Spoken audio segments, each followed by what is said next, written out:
আসসালামু আলাইকুম। ব্যাংকার সিলেকশন গাইডের সকল সদস্যদেরকে জানাই আন্তরিক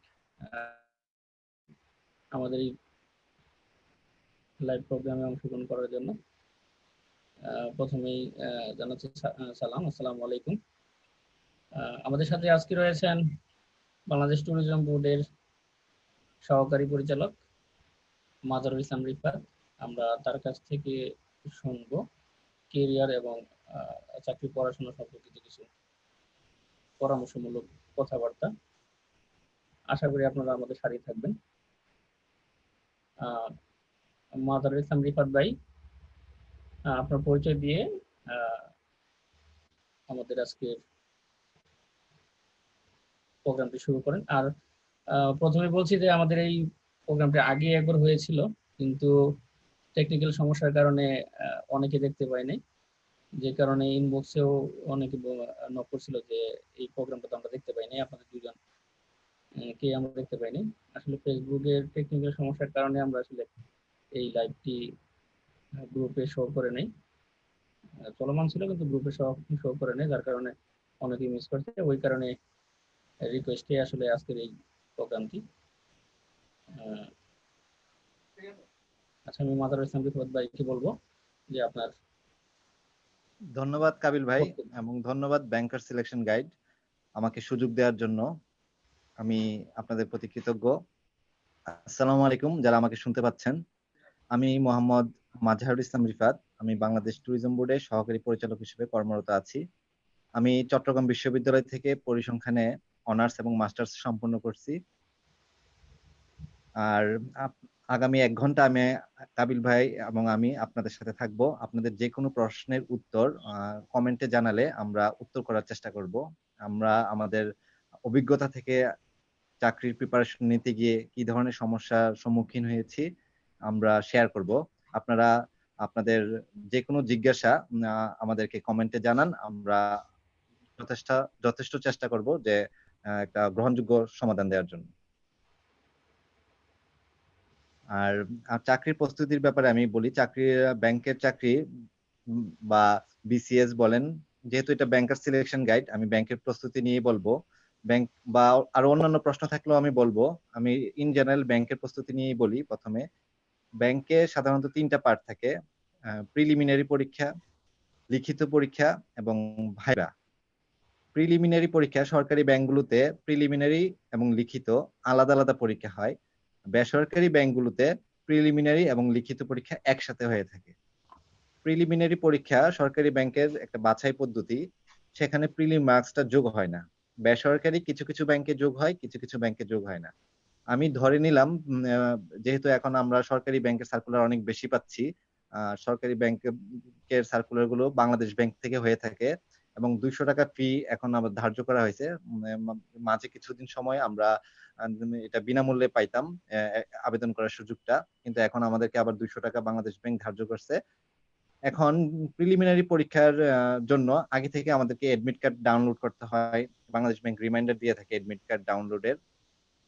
আমরা যখন আবেদনটা করব, আবেদন করার পরে আমরা কি কি ধরনের প্রশ্ন প্রিলিমিনারির জন্য পরীক্ষা আসে সেটা আমরা বিগত বছরের প্রশ্নগুলো একটু ঘাটলে আমরা জানতে পারি।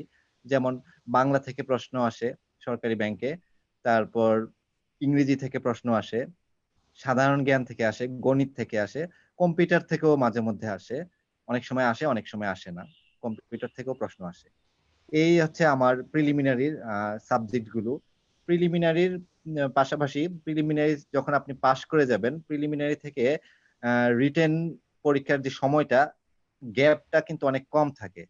একটা সময় রিটেন আর প্রিলি একসাথেই হইতো, একই দিন হইতো। সেটা অনেক আগের কথা। আমি 2014 সালে মাস্টার্স কমপ্লিট করেছি। আমি যখন কাবিল ভাইয়ের বোধহয় মনে থাকবে, আমরা যখন প্রথম পরীক্ষা দিতাম আমরা একসাথেই রিটেন এবং প্রিলিমিনারি পরীক্ষা দুটো একদিনই দিতাম, এক বক্সেই দিতাম, এক সিটিং এ দিতাম আর কি। 1 ঘন্টা প্রিলি থাকতো, 2 ঘন্টা রিটেন থাকতো, মোট 3 ঘন্টা পরীক্ষা ছিল যতটুকু আমার মনে পড়ে।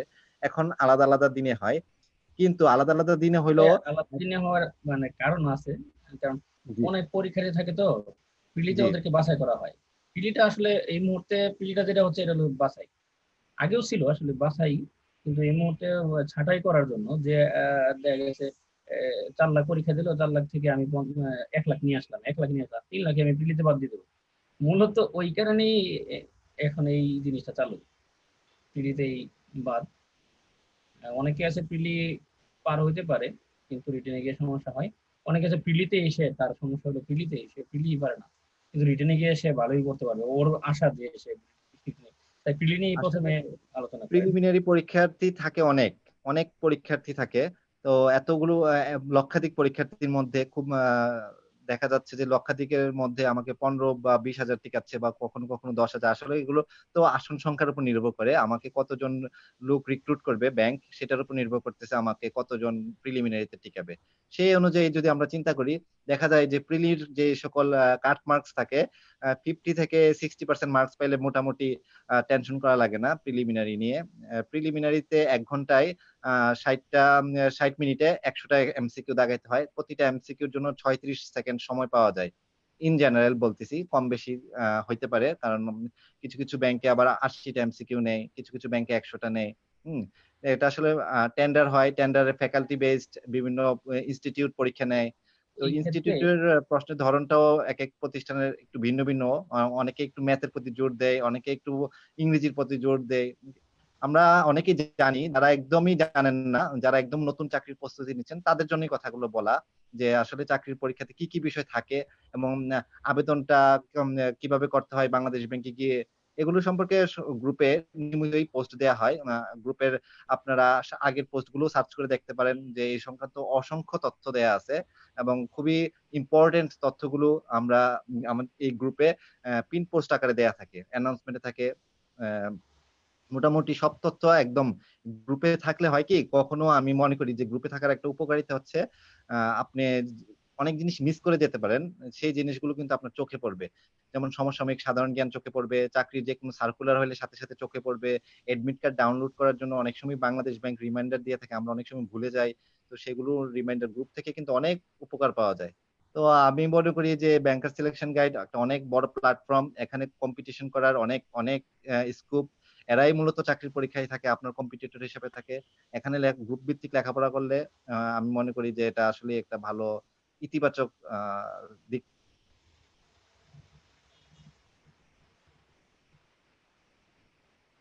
আমাদের আর প্রিলিমিনারিতে 100টা এমসিকিউ থাকে, 100টা এমসিকিউ যদি থাকে, আমাকে 100তে 100 পাইতে হবে এমন কিছু না।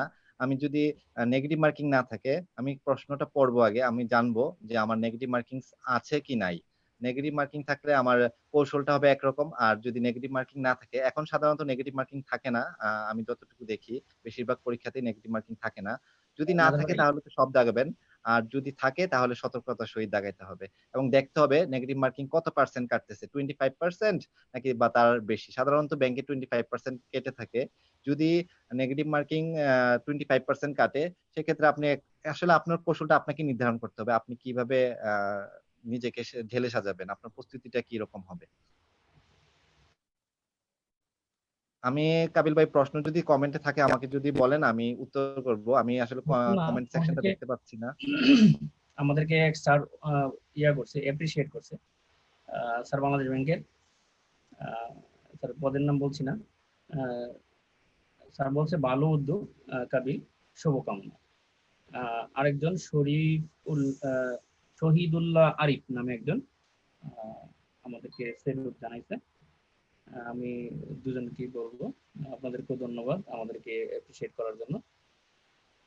তো আসলে হয় কি যে ব্যাংকের যে যে কথাগুলো আপনি বললেন, যে আসলে পিডিতে যে প্রতিটা প্রশ্নের মধ্যে কতটুকু সময় পাওয়া যায় পিলিতে, প্রতিটা সময় আহ, এই ক্ষেত্রে আমি বলি যে বাংলাটা, বাংলা, হ্যাঁ, আর কম্পিউটার, সাধারণ জ্ঞান, এই 3টা পার্ট হলো সময় বাঁচানোর পার্ট। ওগুলো আসলে অল্প সময়ের মধ্যে 1 মিনিটে অনেকগুলো দাগানো যায়। মানে সময় ব্যয় করতে আসলে আহ, ইংরেজিতে এর চেয়ে বেশি সময় ব্যয় করতে হয় গণিতে। কারণ গণিতে তো রাফ করতে হয়, রাফ করে সংক্ষেপে রাফ করতে হয়, ঠিক আছে, মুখে মুখে যারা করতে পারে তারা তো ভালো। আহ, যেহেতু রাফ করতে হয় তার জন্য ওখানে সময়টা বেশি রাখতে হয়। ওটাই আর কি আমি বলতে চাইছিলাম। আচ্ছা। আমি আমার অভিজ্ঞতা থেকে কাবিল ভাই একটু শেয়ার করি। আমি যেটা করতাম পরীক্ষার হলে, আমি বাংলা, সাধারণ জ্ঞান, তারপরে হচ্ছে এই যে কম্পিউটার থাকলে কম্পিউটার, তারপরে আপনার এই যে ইংরেজি, এই অংশগুলো, গণিত বাদে বাকি যে অংশ থাকে সেই অংশগুলো আমি যত দ্রুত সম্ভব দাগিয়ে ফেলার চেষ্টা করতাম। আর আমি যেহেতু সায়েন্সের স্টুডেন্ট ছিলাম, আমার একটা আত্মবিশ্বাস ছিল যে আমি একটু ম্যাথটা একটু চেষ্টা করলে পারবো, এরকম একটা কনফিডেন্স আমার মধ্যে ছিল। আমি সবসময় ম্যাথের জন্য বেশি সময় রাখতাম, যেন সবগুলো ম্যাথ আমি করতে পারি। এখন আপনাকে এটা ঢেলে সাজাতে হবে আপনার শক্তিমত্তার দিক কোনটা, সেভাবেই প্রস্তুতি নিয়ে সেভাবেই আপনাকে আগে থেকেই পূর্ব প্রস্তুতি নিতে হবে যে আপনি কিভাবে দাগাবেন। মেন্টাল সেটটা পরীক্ষার হলে গিয়ে কৌশল ঠিক করার সময় না, পরীক্ষার হলে গিয়ে আপনি ঠিক করবেন না যে আপনি পুরো প্রশ্নটা একবার চোখ বুলাবেন, এত সময় কিন্তু আপনি পাবেন না। যেহেতু এটা কম্পিটিটিভ পরীক্ষা, আপনার সাথে অনেকেই পরীক্ষা দিচ্ছে, আপনাকে অল্প সময়ে ভালো ভালো মার্কস পাইতে হবে, সেজন্য আপনাকে আগে থেকেই সিলেক্ট করে যেতে হবে যে আপনি কোন সাবজেক্টটা আগে টাচ করবেন এবং কিভাবে আপনি কম সময়ে বেশি আনসার করতে পারবেন। আর আমি মনে করি যে পরীক্ষার্থী সংখ্যা লক্ষাধিক, এটা সত্য, কিন্তু লেখাপড়া করে পরীক্ষা দেয় এরকম সংখ্যা কিন্তু এত বেশি না, খুব কম। আমরা অনেকেই, মানে অনেকেই যারা নতুন পরীক্ষা দিচ্ছে বা অনেকেই প্রিপারেশন ছাড়া পরীক্ষার হলে যায় বেশিরভাগ ক্ষেত্রে। আবার অনেক সময় প্রিলিমিনারি পরীক্ষাতে সিট গুলো খালি থাকে, অ্যাটেন্ডেন্স নিলে দেখা যাবে আপনার 50% অনুপস্থিত থাকে। তাহলে দেখা যাচ্ছে যে যদি 1 লক্ষ পরীক্ষার্থী থাকে, আমি মনে করি যে 15 থেকে 20 হাজার বা 30 হাজার এরকম কম্পিটিটিভ। স্টুডেন্টের সংখ্যায় লেখাপড়া করে পরীক্ষা দিচ্ছে। কমপ্লিট তো করে। আমি মনে করি যে কতজন আবেদনকারী বা পরীক্ষার্থীর সংখ্যা এগুলোর দিকে না ঘাবড়িয়ে আমি নিজে কিভাবে কৌশলটা রপ্ত করে কত কম সময়ে আমি বেশি দাগিয়ে, এবং আমার যে কাটমার্ক সাধারণত মানে যেটা ঘটে থাকে 60% হইলে মোটামুটি সেফ জোনে বলা যায়। তো আমি কিভাবে 60% মার্কস পেতে পারি সেভাবে কিন্তু আমার প্রস্তুতিটা নিতে হবে, সেভাবে কিন্তু আমাকে ঢেলে সাজাতে হবে। আমি বাংলা দিয়ে, সাধারণ জ্ঞান দিয়ে কত মার্কস তুলতে পারবো এটা আগে থেকে আমাকে ইয়ে করতে হবে। ইংরেজি গ্রামার, ভোকাবুলারি, হ্যাঁ, তারপরে হচ্ছে ম্যাথে তো কিছু কমন চ্যাপ্টার থাকে, এগুলো কিন্তু প্র্যাকটিস করলে, আসল কথা হচ্ছে আপনাকে সবকিছু না পড়ে কি বাদ দিতে হবে সেটা কিন্তু জানতে হবে। বাদ দিয়ে সিলেবাসটাকে মোটামুটি একটা পর্যায়ে নিয়ে আসতে হবে যে কম পড়ে কিভাবে বেশি আউটপুট পাওয়া যায়। এটা আমার ক্ষেত্রে আমি চিন্তা করতাম। বেশি পড়লে অবশ্যই ভালো, যত বেশি পড়বেন তত বেশি ভালো। এটা পড়ালেখা কখনো বৃথা যায় না, কিন্তু আমাকে চিন্তা করতে হবে সিলেবাসটা বা পরীক্ষার প্রশ্ন কোন টপিকস গুলো থেকে প্রশ্ন বেশি আসে। যে টপিকস গুলো থেকে প্রশ্ন বেশি আসে আমাকে সেদিকেই গুরুত্ব দিতে হবে। আরেকটা ব্যাপার হচ্ছে, কিছু কমন প্রশ্ন থাকে ভাই, সেটা হচ্ছে যেমন বিগত বছরে কিছু কমন প্রশ্ন থাকে বা সমসাময়িক কিছু কমন প্রশ্ন থাকে। যেমন আজ গত 2 দিন ধরে আমরা ফেসবুকে কিন্তু দেখতে পাচ্ছি যে একজন করোনা ভাইরাসের ভ্যাকসিন আবিষ্কার নিয়ে সংবাদ সম্মেলন হলো। তো উনার নামটা কিন্তু খুব গুরুত্বপূর্ণ, সামনে কিন্তু একটা চাকরি, যে কোনো ব্যাংকের চাকরি পরীক্ষা কিন্তু চলে আসবে। তখন যদি আপনি না পারেন, কিন্তু প্রতিষ্ঠানের আপনার নামটা সাথে বলতে সমবয়সীরা ওই কিন্তু পারবে। প্রতিষ্ঠানের নামটা। প্রতিষ্ঠানের নামটা, এই সংক্রান্ত যা কিছু আছে ডিটেলস কিন্তু আমাকে জানতে হবে। আমাকে জানতে হবে ভারত নেপাল, ভারত চীন, ওখানে যে সীমান্ত সমস্যা আছে এগুলো কোন জায়গাগুলো, এগুলো কিন্তু জানতে হবে। এগুলো কিন্তু সবাই পারবে। এগুলো যদি আমি ভুল করে ফেলি তাহলে কিন্তু আমি প্রতিযোগিতায় টিকে থাকতে আমাকে একটু ব্যাক পাইতে হবে।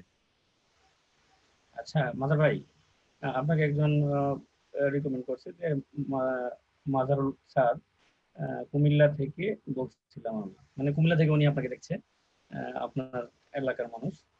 আরেকজন উনি হলো এমডি মীর হোসেন। আচ্ছা, আবেগ ইমন নামে একজন প্রশ্ন করছে, স্যার রিটেন নিয়ে একটু বলবেন। আচ্ছা, রিটেন নিয়ে আমরা বলবো। প্রথম আধা ঘন্টা আমাদের প্রিলিমিনারি থাকবে, আর 15 মিনিট আমরা প্রিলিমিনারি নিয়ে বলবো। তারপর আরো যে আধা ঘন্টা থাকবে ওই আধা ঘন্টা নিয়ে আমরা শুধু রিটেন নিয়েই কথা বলবো। ওই সময় শুধু রিটেন সম্পর্কিত আলোচনা করব। আপনি আমাদের সাথেই থাকবেন। ইনশাল্লাহ আমরা 9টা থেকে 9:30 পর্যন্ত রিটেন নিয়ে কথা বলবো। আরেকটা বিষয় ভাই আমার মনে পড়লো, সেটা হচ্ছে অনেকের কিন্তু হাত ঘামে পরীক্ষার হলে, কিন্তু অনেকেরই হাত ঘামে। তখন দেখা যায় যে এমসিকিউর বৃত্তগুলো ভরাট করতে গিয়ে কিন্তু একটু দাগ পড়ে যায়, একটু সমস্যা হয়। যাদের একটু হাত ঘামে, আমি মনে করি তাদের সবসময় টিস্যু বা রুমাল জাতীয়, আহ, সেক্ষেত্রে পরীক্ষা হলে যিনি গার্ড থাকেন তাকে একটু অবগত রেখেই এই জিনিসটা করলে আমার মনে হয় আর কোনো সমস্যা হবে না। কারণ এই ধরনের একটা প্রবলেম অনেকেরই থাকে, দাগাইতে গিয়ে। আবার অনেকে দাগাতে গিয়ে আগে প্রশ্নের উপর দাগায়, তারপর বৃত্তগুলো ভরাট করে, অনেক ক্ষেত্রে মিসিং সলভ হয়ে যায়। করতে পারে না। একটা একটা যদি মিসিং হয়, এটার পরবর্তী সিরিয়াল গুলো কিন্তু মেনটেন হয় না। তো আমাকে আগে থেকেই এইগুলো সম্পর্কে একটু সচেতন হতে হবে। একটু পরীক্ষা হলে হয় কি ১ ঘন্টার পরীক্ষা তো একটু সামান্য একটু ভুল হয়ে গেলে একটু অবচেতন মন থাকলে কিন্তু মানে একটু সমস্যা হয়ে যায় আরকি। অনেকেই মানে আর ফিরে আসতে পারে না। শুরুতেই যদি একটু ঘাবড়িয়ে যায় বা একটু ভুল হয়ে যায় তখনই একটা কমন একটা পারা প্রশ্ন আমি একটা দাগাইতে গিয়ে বি দাগাইতে গিয়ে সি দাগায় ফেলছি। পরের প্রশ্নগুলোতেও কিন্তু এটা একটা মানসিক একটা ইমপ্যাক্ট চলে আসে যে আমি কি ঠিক দাগাচ্ছি কিনা, ঠিক দাগাচ্ছি কিনা একটা ভয় কাজ করে। 35তম বিসিএস এটা বেশি হয়েছিল। 35তম বিসিএস এর অপশন গুলো ঘুরিয়ে দিছিল তো এর কারণে সমস্যা হয়েছিল যে অনেকেরই যে ক ঠিক জায়গায় ছিল কিন্তু খ ঠিক জায়গায় ছিল, উল্টোপাল্টা হয়ে গেছে, এটা হয়েছিল। আচ্ছা, আর আমরা শারমিন, প্রশ্ন পড়ার সময় কিন্তু অনেকেই সতর্ক থাকি না। হ্যাঁ, আমরা সতর্ক প্রশ্নে কি চাইলো? সিনোনিম চাইলো নাকি অ্যান্টোনিম চাইলো? একদমই আ ছিল, হ্যাঁ, এটা জিনিস অনেক সমস্যা সময় হয়। প্রশ্নে একটা নয়েজ দিয়ে দেয় লাস্টে। এগুলো খেয়াল করি না। তাড়াহুড়োর জন্য আমরা করি কি আ প্রশ্নটা হাফ পড়েই উত্তরটা দাগায় ফেলি। এরকম করা যাবে না। আমাকে প্রশ্নটা পুরো ধৈর্য সহকারে পড়তে হবে এবং সঠিকটাই আনসার করার জন্য চেষ্টা করতে হবে। তাড়াহুড়া করা যাবে না।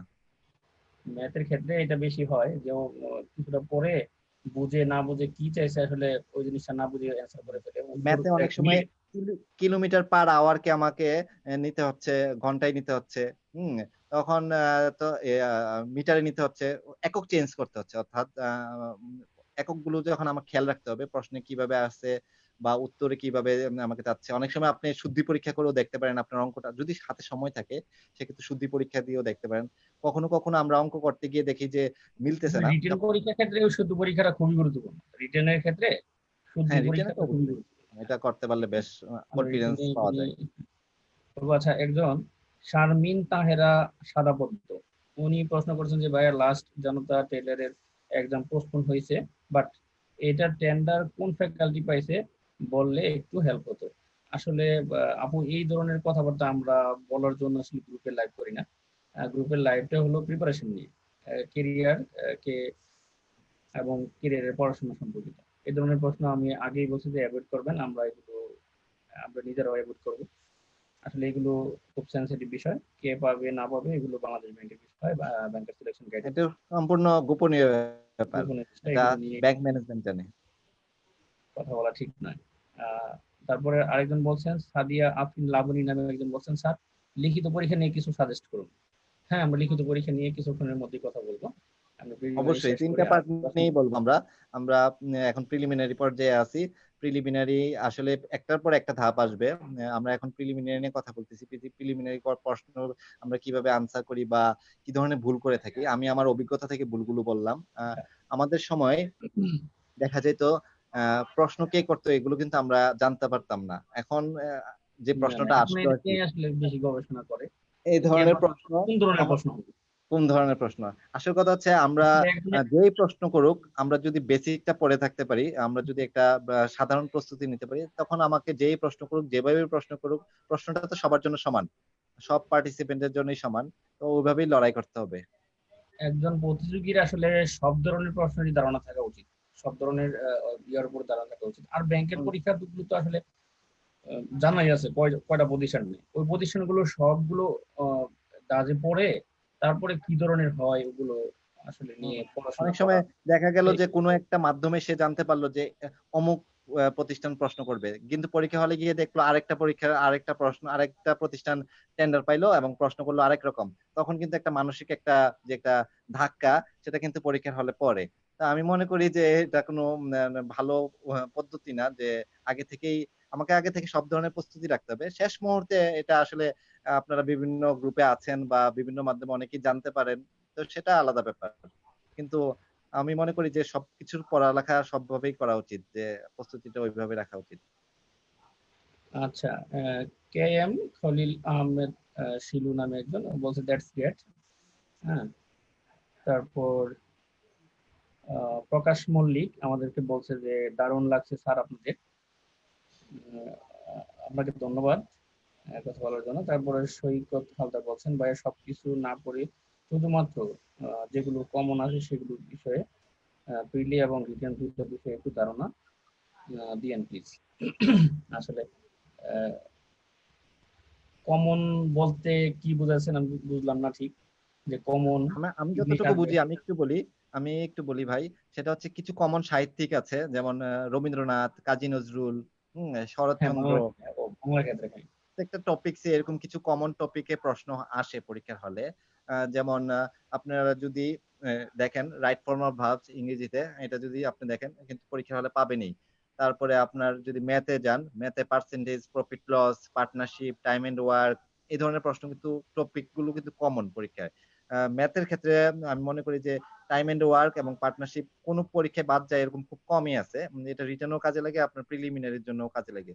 ম্যাথ আর ব্যাংকের প্রস্তুতিটা ক্ষেত্রে হ্যাঁ, ব্যাংকের প্রিলিমিনারিতে ক্ষেত্রে ইন্টারেস্ট ইন্টারেস্ট এবং এই প্রফিট লসের ম্যাথ অবশ্যই থাকে। ইন্টারেস্ট, প্রফিট লস এগুলো সবগুলো খুব গুরুত্বপূর্ণ। নাম্বার, এভারেজ, এজ রিলেটেড, তারপরে মিশ্রণ, এগুলো আসে। কমন যদি দেখেন আপনি 10 থেকে 12টা টপিকসে কিন্তু ঘুরে ফিরে বারবার আসতেছে ম্যাথের মধ্যে।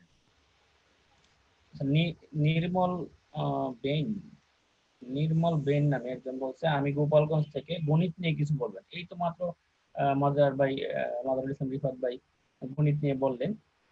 আরো কিছু যদি বলতে চান মাদার ভাই বলেন, যে আসলে গণিতটা কি। গণিত নিয়ে তো আমি আগেও বললাম, আগের লাইভ গুলোতে বলছি যে গণিত আসলে চর্চার বিষয়। গণিত যদি আপনার কাছে কঠিন মনে হয়, তাহলে সবচেয়ে প্রিয় যে সময়টাতে আপনার খুব ভালো লাগে, ওই সময়টাতে আপনি গণিত করেন। ওই সময়টাতে আপনি গণিত করেন এবং গণিত নোট করেন, টপিক ওয়াইজ নোট করেন, যে এই টপিক স্যার আমি এতটা টেকনিক শিখলাম। হতে পারে যে আমি ইন্টারেস্টের 20টা টেকনিক শিখলাম, যে ইন্টারেস্ট বা পার্সেন্টেজের 20টা টেকনিক শিখলাম। এই টেকনিক গুলো যে কোনো ম্যাথ আসুক, আমার টেকনিক গুলো যাতে অ্যাপ্লাই করতে পারি। হ্যাঁ, ম্যাথের দ্বারা বুঝে যাতে আমি অ্যাপ্লাই করতে পারি, কোনো টেকনিক অ্যাপ্লাই করেন, সাথে এক্সাম্পল অ্যাড করেন।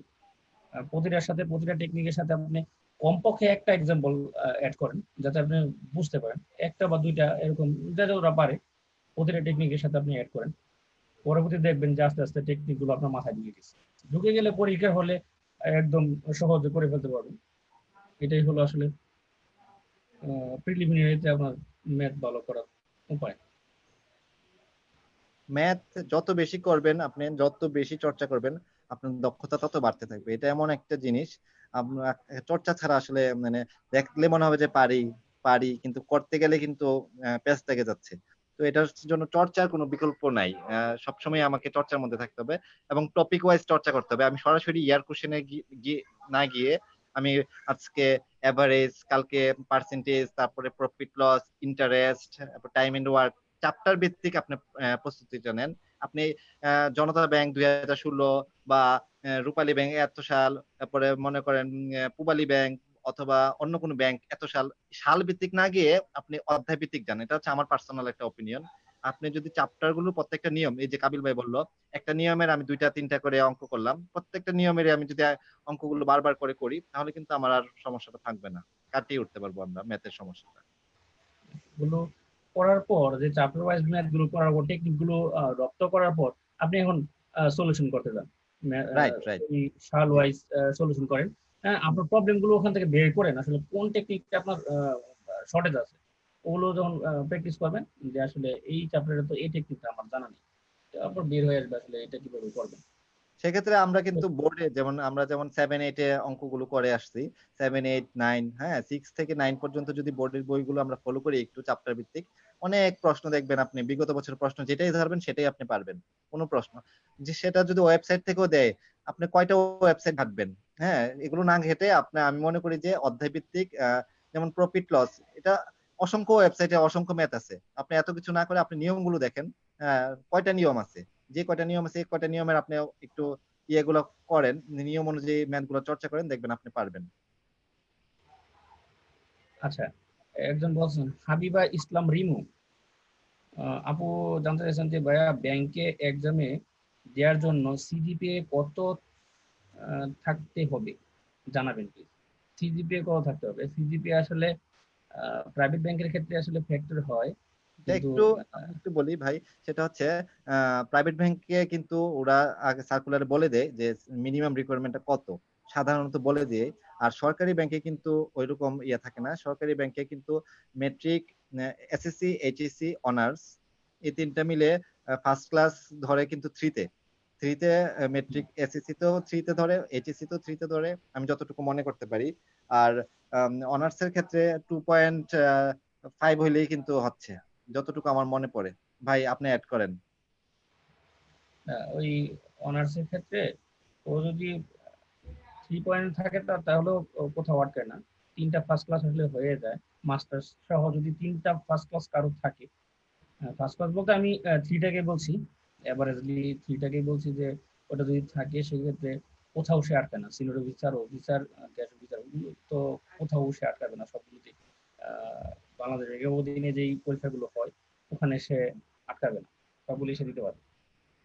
তো সিজিপি নিয়ে টেনশন করার কিছু নাই সরকারি ব্যাংকের ক্ষেত্রে। আর বেসরকারি ব্যাংকের ক্ষেত্রে আসলে ওরা তো ইয়া করে, শর্ট লিস্ট করে। শর্ট লিস্ট করে ওটা তো আর আসলে ওদের ক্যাটাগরির মধ্যে না পড়লে আপনাকে ডাকবে না, আর ডাকলে পরীক্ষা দিবেন, না ডাকলে না দিবেন, সমস্যা না। একজন বললো যে মাজারুল ইসলাম, স্যার আপনি বলছেন যে এমসিকিউর জন্য কিছু গণিতের এবং ইংরেজির জন্য কিছু লেসন টপিক গুলো অবশ্যই দেখতে হবে, সেগুলো গাইডলাইন প্লিজ দিবেন। আর কম্পিউটারের আর জিকে, জিকে মানে জেনারেল নলেজ এর জন্য কি বই অনুসরণ করা উচিত, সেগুলোর জন্য কিছু বলবেন। আমি একটু আমরা আসলে প্রশ্নটা। গণিতের টপিকগুলো নিয়ে তো আলোচনা করলাম, গণিতের প্রশ্নটা টপিকগুলো তো নিয়ে আলোচনা করলাম। হুম এখন হুম ইংরেজি ক্ষেত্রে কিছু বলেন, আর কি ইংরেজি ক্ষেত্রে কিছু বলেন, গণিত নিয়ে আমরা অলরেডি আলোচনা করে ফেলছি।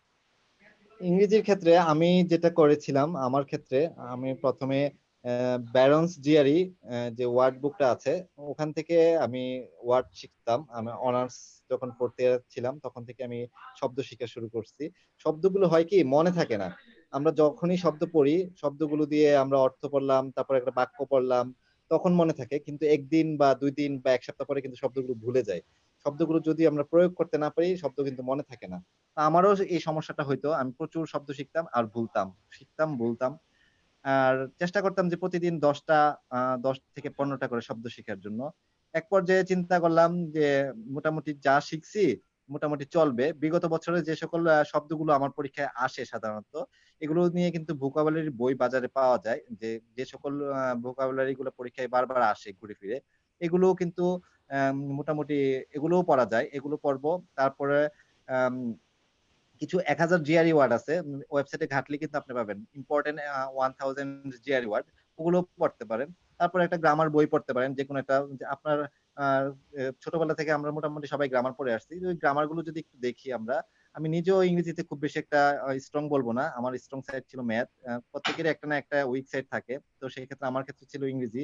আমি ইংরেজির জন্য অনেক পরিশ্রম করছি, এই স্টিল নাও এখনো শিখার চেষ্টা করি, কারণ ইংরেজিটা শুধু যে চাকরির জন্য লাগে তা না, চাকরির ব্যাংকের, পরেও লাগে। মাঝে ভাই আমি একটু অ্যাড করি, ব্যাংকের যেই ইয়াটা আছে, ইংলিশটা আছে, ইংরেজিটা আসলে ভোকাবুলারি বেস। ভোকাবুলারি না জানা থাকলে আসলে কিছুই হবে না।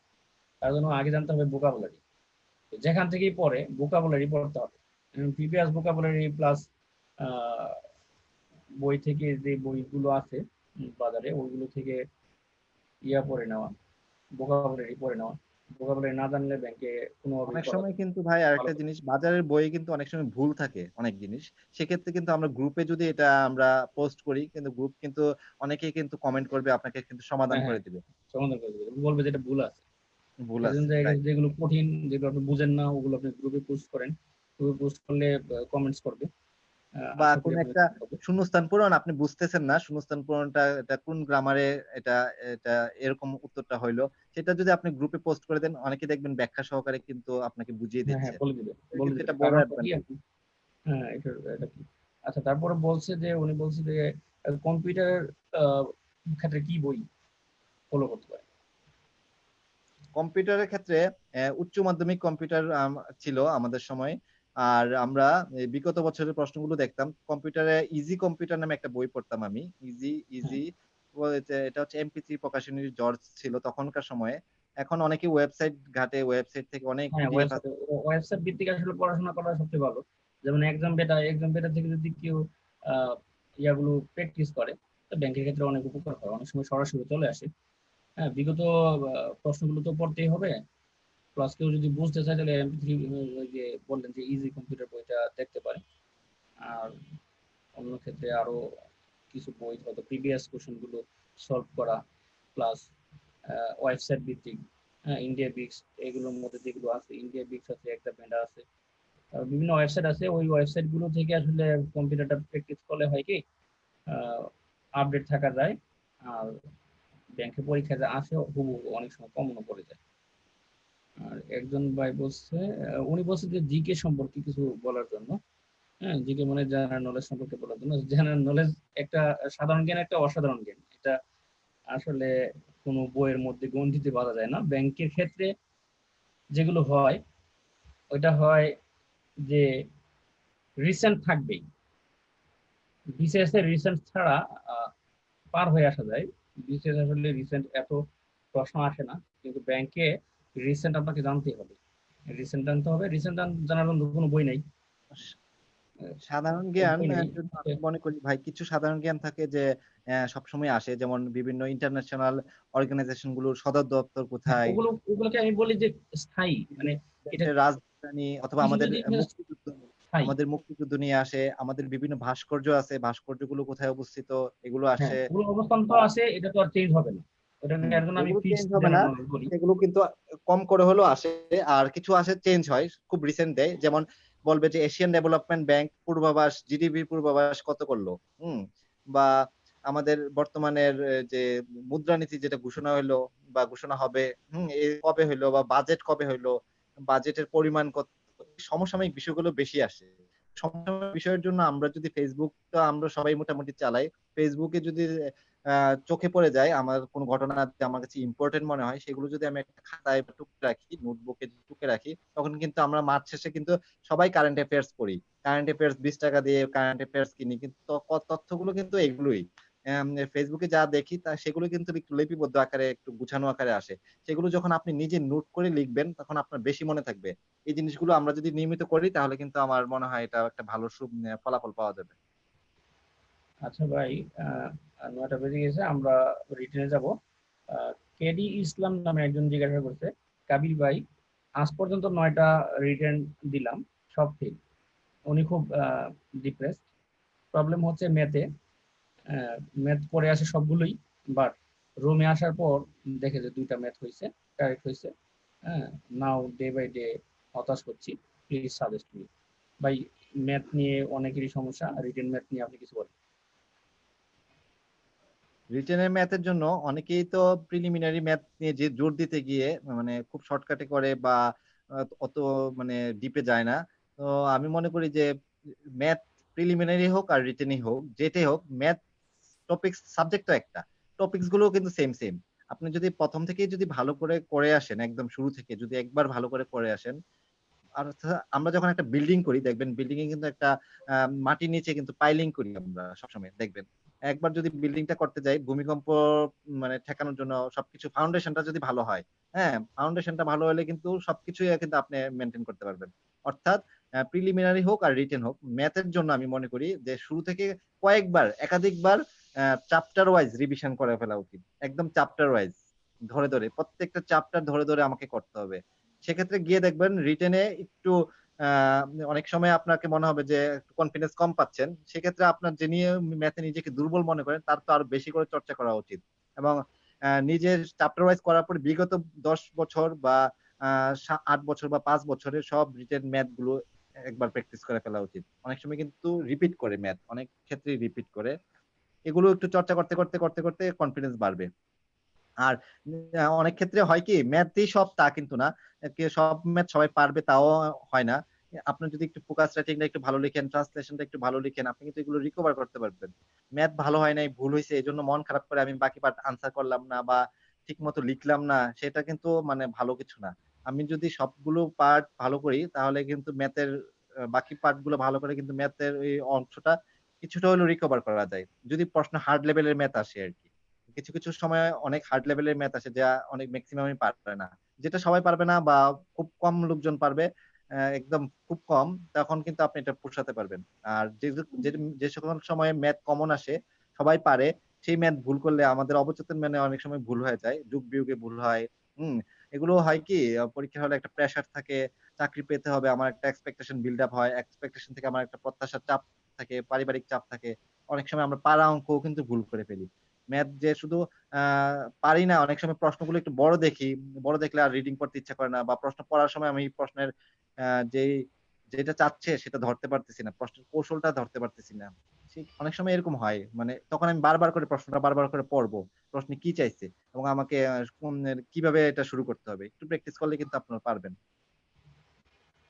আচ্ছা, এই আহমেদ ফয়সাল ডিজুস ভাই কমেন্টস করছে, পরিচিত দুটি মুখ, ভালো লাগলো। আসলে ভাই আপনিও আমাদের কাছে খুব পরিচিত, বাংলাদেশ ব্যাংকের সহকারী পরিচালক। আহ, আপনাকেও ধন্যবাদ আমাদেরকে অ্যাপ্রিসিয়েট করার জন্য। তারপর আবেগী ইমন বলছে, স্যার স্যার আমি আপনার কাছে খুব অনুরোধ করে বলছি, আমাদের অনেক বন্ধু ইংলিশে কোনোভাবে প্রিপারেশন নিব সেই নিয়ে সমস্যায় পড়ছি, এই নিয়ে কিভাবে প্রিপারেশন নিলে ভালো হয় বলুন। ইংরেজি রিটেনটা সম্পর্কেই বলেন। ইংরেজি রিটেনের ক্ষেত্রে আপনি যদি একটু, সবাই তো পত্রিকার কথা বলে, আমিও বলবো পত্রিকার কথা। পত্রিকার পাশাপাশি কিন্তু আমরা কিন্তু ফেসবুকে কিন্তু পত্রিকাগুলো, ডেইলি স্টার বলেন, তারপরে ফাইন্যান্সিয়াল এক্সপ্রেস বলেন, বা আরো অন্যান্য পত্রিকাগুলো বলেন, অবজারভার বলেন, যাই বলেন, আপনি যদি এগুলোতে একটু লাইক দিয়ে রাখেন, আপনি কিন্তু ফেসবুকে এই জিনিসগুলোর লিঙ্ক গুলো পাচ্ছেন। ইম্পর্টেন্ট ইকোনমিক যে সকল তথ্যগুলো থাকে, গুড গভর্নেন্স, কিছু কমন টপিকস কিন্তু থাকে আমাদের, সবসময় সমসাময়িক কিছু কমন টপিকস কিন্তু আমরা ফেসবুকের মাধ্যমে কিন্তু জানতে পারি। আমি মনে করি প্রতিদিন যদি আপনি ফেসবুকের মাধ্যমে হোক আর হার্ড কপিতে হোক, মানে প্রিন্ট প্রিন্ট পত্রিকায় হোক, এগুলো হার্ড যদি একটু কপি পড়েন। সবচেয়ে ভালো, হার্ড কপি সবচেয়ে ভালো। পরে ফেসবুকে পরে তো চলে গেল, ওটা হলো আসলে যারা মানে চাকরি পরে প্রিপারেশন লিখে নিচ্ছে না রাখলে তাদের জন্য।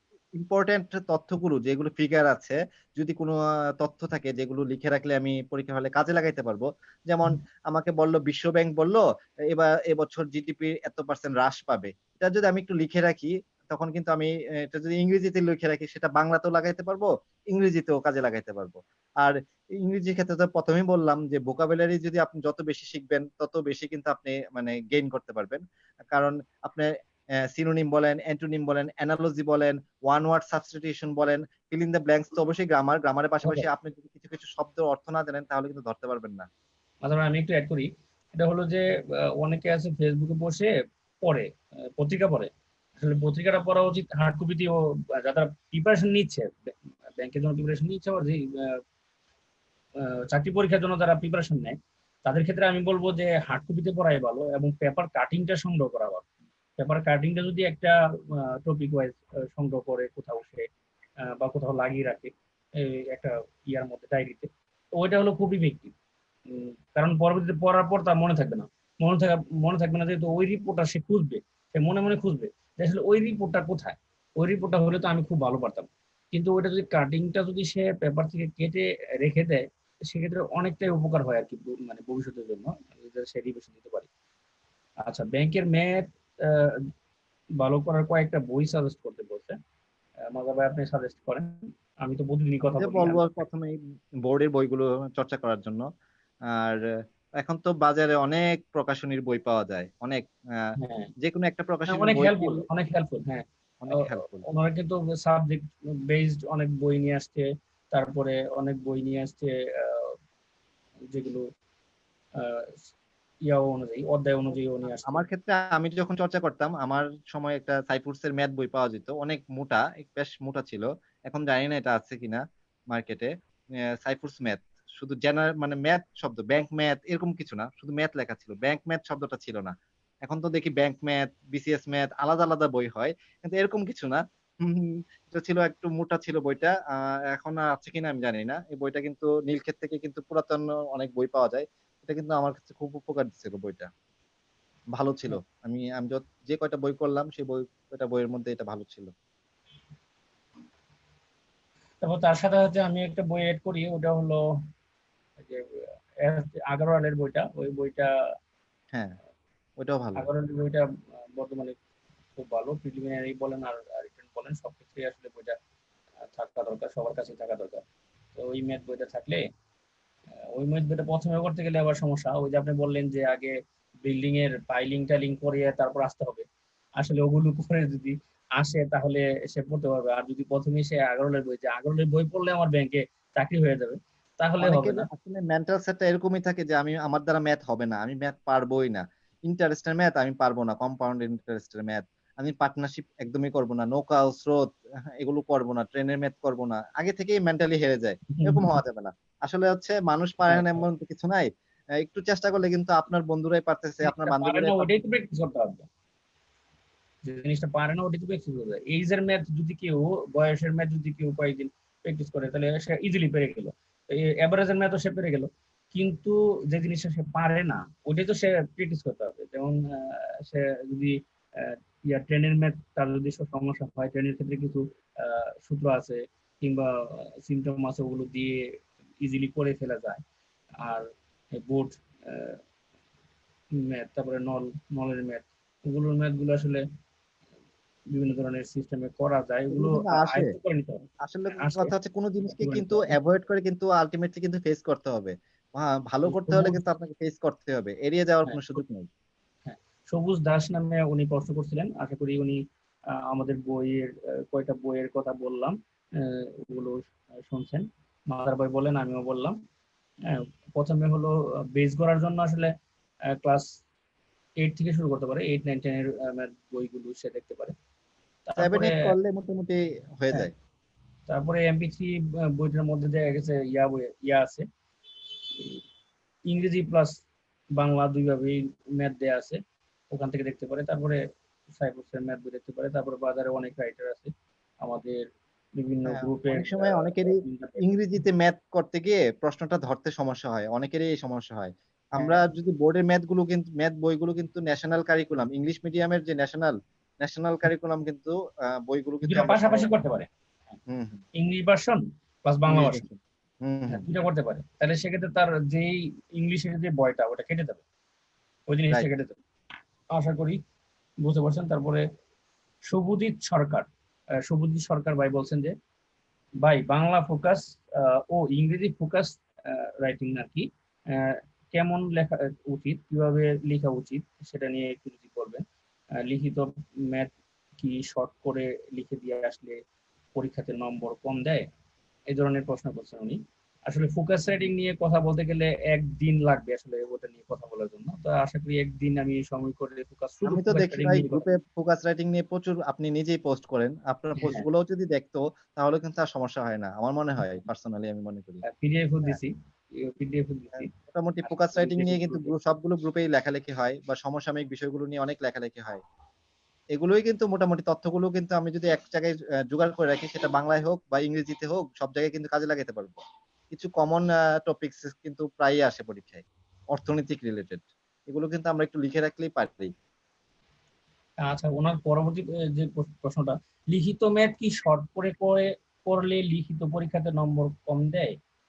আসলে লিখিত ম্যাথ শর্ট, শর্ট আমি যেটা বলতে আসলে কি বুঝাইছে এটা আমি বুঝতেছি না। আমার ক্ষেত্রে মনে হয় যে 1-2 লাইন জাম দেওয়া যায়, দোষের কিছু না। একদমই যে একদম ভেঙে ভেঙে করতে হবে এরকম কিছু না, নাম্বার কম দেয় না। আমি মনে করি আমার ক্ষেত্রে আমি তো মোটামুটি একদম ডিটেলস ভাঙতাম না। স্পেস অনুযায়ী লিখতে হবে, স্পেস অনুযায়ী তো লিখতে হবে। হ্যাঁ, তবে হ্যাঁ, আমার একটা কি মনে হয়? সূত্র দিয়ে, আমি একটা যেটা বলি যে একটা সূত্র দিয়ে আমি লিখে সলভ করে দিয়ে আসলাম, স্যার তো বুঝলো না, বা সূত্রটা দিয়ে শুধু করে অ্যান্সারটা করে দিয়ে আসলাম 2 লাইনে, তাইলে হইলো না তো। তা আমার লিখিত ম্যাথ যতটুকু সম্ভব অ্যাজ পসিবল আর কি, অ্যাজ মাচ অ্যাজ পসিবল, যে আমি এটা এলিবরেট করতে পারি যতটুকু, যতটুকু স্পেস দিছে ওর মধ্যে যতটুকু এলিবরেট করা যায়। আর কিছু অবাঞ্ছিত সেন্টেন্স আছে যেগুলোকে বাদ দেওয়া যায়, বাদ দিয়ে দিলে ওগুলো বাদ দিয়ে দিব, কিন্তু একদমই আহ, শর্ট করা হবে। অনেকে মনে করেন আমরা তো ছোটবেলায় ম্যাথ করার সময় উভয় পক্ষকে 2 দ্বারা গুণ করে বা 3 দ্বারা ভাগ করে একদম থার্ড ব্র্যাকেট সহকারে অনেক কিছু লিখতাম। তো তো ইলাবোরেট বলতে মনে হয় এরকম বোঝাচ্ছে।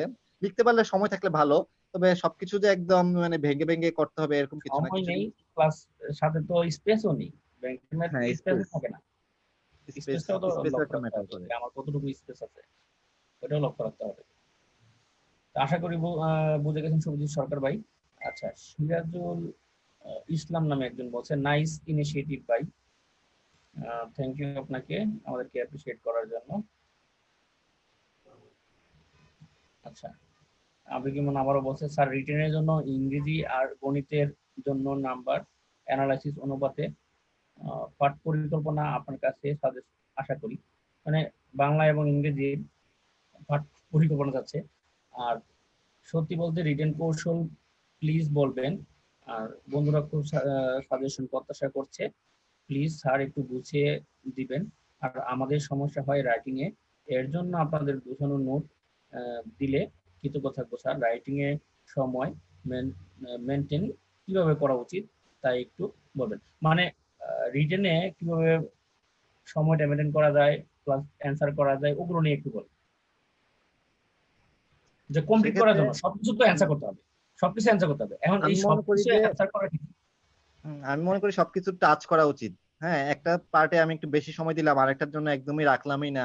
আবার একটা রচনা লিখতে অনেক বড় করে ফেললাম, আরেকটা রচনা আমি টাচই করতে পারলাম না বা অল্প একটু লিখলাম, এরকম না, এরকম যেন না হয়।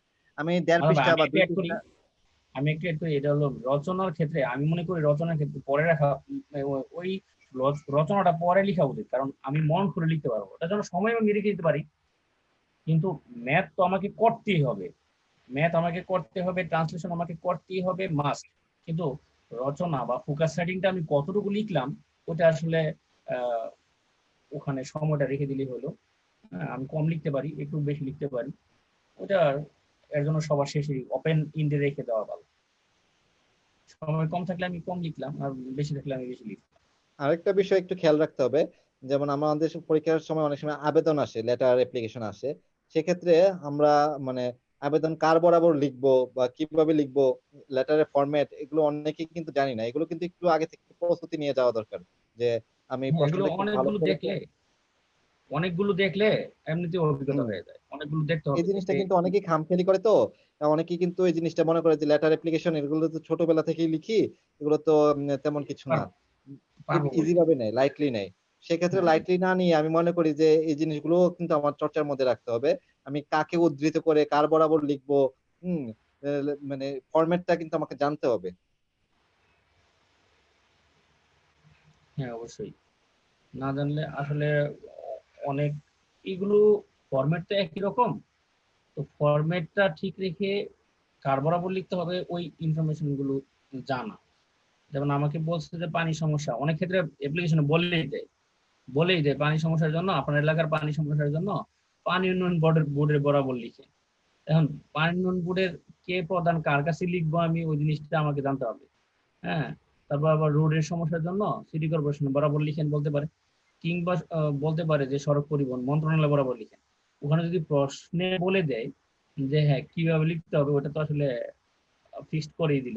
আর যদি বলে যে সংস্কারের জন্য লিখেন, আপনি তো স্বাধীন, আপনার সংস্কার, রোড সংস্কার সংক্রান্ত অথরিটি বরাবর যেটা আপনি ভালো মনে করেন যে আপনার আপনি লিখবেন যে আপনার এলাকার কমিশনার বরাবর লিখতে পারেন, যে আপনার কমিশনার বরাবর লিখতে পারেন, কিংবা আপনি এর চেয়ে হায়ার অথরিটি বরাবর লিখতে পারেন, কিংবা এর চেয়ে হায়ার অথরিটি বরাবর লিখতে পারেন। এটা আসলে আপনাকে ফ্রি করে দেওয়া। আর প্রশ্ন যদি বলে দেয় যে অমুক মন্ত্রী বরাবর লিখেন, হ্যাঁ অমুক মন্ত্রণালয় বরাবর লিখেন, সেক্ষেত্রে আপনার জড়াবাধা একদম, যে অর্থ মন্ত্রণালয় বরাবর লিখতে বলছে, আপনাকে ওখানে বলছে অর্থ মন্ত্রণালয় বরাবর লিখতে। এখন যদি আপনি লিখেন কোনো অধিদপ্তরের বরাবর, তাহলে তো হবে না। কিংবা অন্য কোনো মন্ত্রণালয় বরাবর আপনি লিখে দিয়ে আসলেন, তাহলে হবে না। আপনাকে অর্থ এই মন্ত্রণালয় ভুলগুলো বরাবরই লিখতে অনেকেই হবে। করে, এই ভুলগুলো অনেকেই করে। ফর্মেটটা ঠিক রেখে আপনাকে ওটাই লিখতে হবে। আচ্ছা ভাই, আমরা অনেক কথা বললাম, প্রিলিমিনারি নিয়ে কথা বললাম, রিটেন নিয়ে কথা বললাম, এখানে একটু ভাইবা নিয়ে একটু কথা বললাম। আপনার তো অনেক ভাইবা দেওয়ার অভিজ্ঞতা আছে। আশা করি সামনে আমাদের ভাইবা আছে, অনেক ব্যাংকের ভাইবা আছে, বাংলাদেশ ব্যাংকের অফিসারের ভাইবা আছে। তো আমরা একটু ভাইবা সম্পর্কে যদি আপনি একটু বলতেন, মন খুলে যতটুকু বলা যায়। ভাইভাটা আমি মনে করি যে আমরা অনার্সে যে যে সাবজেক্টে লেখাপড়া করে আসছি, যেমন আমি পরিসংখ্যানে লেখাপড়া করে আসলাম, আমাকে সবসময় জিজ্ঞেস, প্রায় সময় এটা একটা কমন প্রশ্ন থাকে আমার বা আমার বন্ধুদের ক্ষেত্রে যারা পরিসংখ্যানে পড়ছি, বলে যে পরিসংখ্যান ব্যাংকে কি কাজে লাগবে। আপনি বললেন মার্কেটিং, মার্কেটিং কিভাবে ব্যাংকে কাজে লাগাবেন ধরেন আর কি, বা অ্যাকাউন্টিং, অথবা আপনি ইংরেজিতে পড়লেন, যে যে সাবজেক্টে লেখাপড়া করছেন এটার সাথে ব্যাংকের রিলেশনটা কি, এটা একটা প্রশ্ন থেকে থাকে অনেক সময়।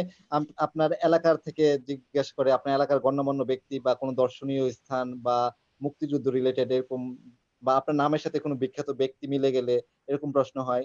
বেশিরভাগ ক্ষেত্রে হয় নিজের সাবজেক্ট থেকে প্রশ্নটা বেশি আসে। নিজের সাবজেক্টটা সম্পর্কে একটু জানতে হবে, নিজের সাবজেক্টের বেসিক সম্পর্কে একটু জানতে হবে, যেন আমি সাবজেক্ট নিয়ে যেন আমার সমস্যাটা না হয়। আর সমসাময়িক সাধারণ জ্ঞানগুলো নিয়ে আসে, খেলাধুলা নিয়ে আসে। আসলে ভাইবার তো প্রশ্ন আগে থেকে বলা যায় না। এটা একটা মানে আগে থেকে অনুমান করা যায় না। তারপরও আমরা যথাযথ ওই দিনের পত্রিকার হেডলাইন, দিন তারিখ এগুলো একটু দেখলে আমি মনে করি যে ভাইবাটা মোটামুটি পরিষ্কার পরিচ্ছন্ন হয়ে গেলে, আর যেটা আমি পারি না, হ্যাঁ? অনুমান নির্ভর না বলে আমি পারি না, এ ভদ্রভাবে যদি আমি সুন্দর করে ম্যানেজ করে বলতে পারি, এটা হচ্ছে আপনার ম্যানেজমেন্টটা দেখে হচ্ছে আমি যেটা মনে করি, আমি অনেকগুলো ভাইবা দিয়েছি।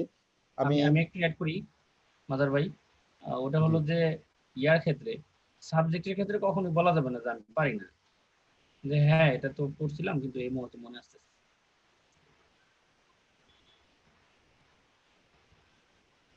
হ্যাঁ মাদার ভাই।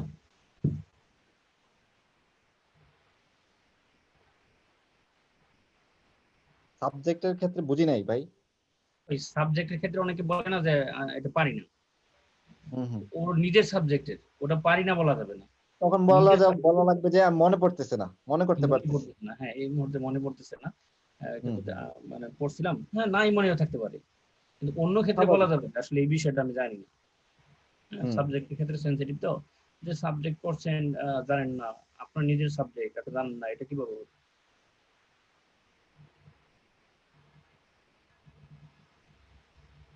আর হ্যাঁ ভাইবার ক্ষেত্রে কিন্তু আপনাকে আরেকটা জিনিস খেয়াল রাখতে হবে। মানে অনেকেই কিন্তু একটু দেরি করে ফেলে বা একটু অসচেতনতা, একটু আগে-ভাগে যাওয়া ভালো। হ্যাঁ? আমার কি ডকুমেন্টস নিতে হবে? যদি ডকুমেন্টস নিতে হয় ভাইভাতে, ওই ডকুমেন্টস গুলো আগে রাতেই আমি চেক করে নিবো। অনেক সময় আমাদের একটু খামখেয়ালিপনা থাকে তো। এজন্য আমরা দেখা যাচ্ছে যে কোনো একটা পেপার মিসিং করে চলে আসলাম। পরে একটু নার্ভাসনেস কাজ করে। এগুলো যেন একটু এড়িয়ে চলতে পারি সেদিকে একটু মনোযোগ দিতে হবে ভাইবার ক্ষেত্রে। আর ওকে। যেখানে ভাইবা দিবেন, যে ব্যাংকের ভাইবা থাকবে সেই ব্যাংক সম্পর্কে জানতে হবে। ওই ব্যাংকের এমডি বা চেয়ারম্যান, ওই ব্যাংকের ব্রাঞ্চ কয়টা, এ সম্পর্কে একটু জেনে রাখা ভালো। বাংলাদেশ ব্যাংকের কাজ কি? বাংলাদেশ ব্যাংক কেন্দ্রীয় ব্যাংকের কাজ কি? এই ধরনের প্রশ্নগুলো কিন্তু প্রায়ই আসে পরীক্ষায় জিজ্ঞেস করে।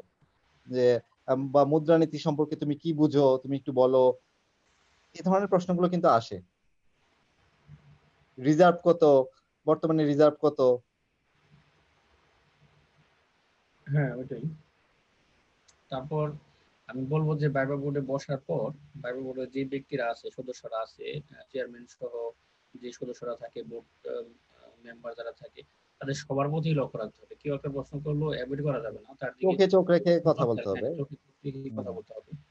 আহ, এটা গুরুত্বপূর্ণ।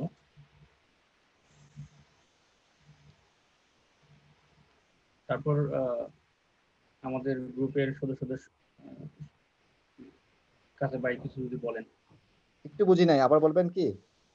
আমাদের গ্রুপের সদস্যদের উদ্দেশ্যে আপনি যদি কিছু বলেন, আমরা শেষ করতে আ যাচ্ছি। গ্রুপের আচ্ছা। সদস্যদের উদ্দেশ্যে কিছু আমি তো যদি বলেন। ১ম এই বললাম যে শুরুতেই বলছি যারা মিস করছেন তাদের উদ্দেশ্যে আবারও বলি যে গ্রুপ ভিত্তিক লেখাপড়াটা আসলে খুবই উপকারী। এই কারণে উপকারী যে আপনি অনেক তথ্য কিন্তু নিজে থেকে কিন্তু মিস করে যাবেন। সেটা গ্রুপে থাকলে আপনি অনেক কিছু জানতে পারবেন। সমসাময়িক অনেক তথ্য আপডেটেড থাকতে পারবেন। চাকরির সার্কুলার গুলো সম্পর্কে নিয়মিত জানতে পারবেন। কখন এডমিট কার্ডের ডাউনলোড করে নোটিশটা দিল সেটাও জানতে পারবেন। আর কোনো একটা ম্যাথ পারতেছেন না গ্রুপে পোস্ট করলেন, অনেকেই কিন্তু কমেন্টে ভেঙে বুঝিয়ে দেয়। এগুলো আমি ব্যক্তিগতভাবে খুব উপকার পাইছি। আর ইংরেজিতেও গ্রামার বা কোনো ধরনের যদি কোনো প্রশ্ন, বাংলা প্রশ্ন বা বইয়ে যদি ভুল থাকে সেগুলো যদি আপনি গ্রুপে শেয়ার করেন, অনেকেই কিন্তু সমাধান দিয়ে দিবে। অর্থাৎ এত বড় একটা গ্রুপ, এই গ্রুপে প্রায় ৩.৫ লক্ষের মতো মেম্বার সোফার আমার যতটুকু মনে পড়ে। এই ৩.৫ লক্ষ মেম্বারে এত বড় পরিবারে আপনার জন্য কেউ না কেউ এগিয়ে আসবেই। আর গ্রুপের খুব পোস্ট অ্যাপ্রুভাল নিয়ে খুব বেশি একটা ঝামেলা হয় না এই গ্রুপে। আপনার পোস্ট করলে, প্রাসঙ্গিক পোস্ট করলে অবশ্যই আপনার পোস্ট সাথে সাথে এপ্রুভ হয়ে যাবে। আমি মনে করি যে গ্রুপে পড়ালেখা করার একটা চমৎকার পরিবেশ, এবং গ্রুপে লেখাপড়া করলে আপনারা আপনাদের যে কম্পিটিটর যারা তাদের সম্পর্কে একটু ধারণা পেতে পারবেন। কত কম সময়ে ম্যাথটা করতে পারলেন, কত আম আ আ অনেক সময় পরীক্ষা নেওয়া হয় গ্রুপে। পরীক্ষা নিলে পরীক্ষাগুলোতে আপনি অ্যাটেন্ড করলে বুঝতে পারবেন আপনার লেকিংস গুলো কোথায় আছে, উইকনেস গুলো আপনি বের করে ফেলতে পারবেন। মাদার ইসলাম বিপদ ভাই, সর্বশেষ প্রশ্ন। আহ, একজন বলছে, আবির ইমন বলছে, স্যার ভাইবা কত নাম্বারের মধ্যে কিরকম পেলে টিকা দেয়? আসলে ভাইবাতে কিরকম পেলে টিকা দেয়, টিকাটা আসলে নির্ভর করে রিটেনের উপর, আমি যেটা যেটা মনে করি। আর মাদার ভাই যদি কিছু বলেন। হুম। আমিও রিটেনটা ছিল 200 মার্কের, সরকারি ব্যাংকের ক্ষেত্রে আমি বলি রিটেন 200 মার্কের, তো সেহেতু আর ভাইবা হচ্ছে 25 মার্ক। 25 মার্কে মোটামুটি আপনি যদি কোনো বড় ধরনের বেয়াদবি না করেন বা একদমই কোনো অঘটন না ঘটে, সেক্ষেত্রে কিন্তু আপনি 16-17 পাবেন।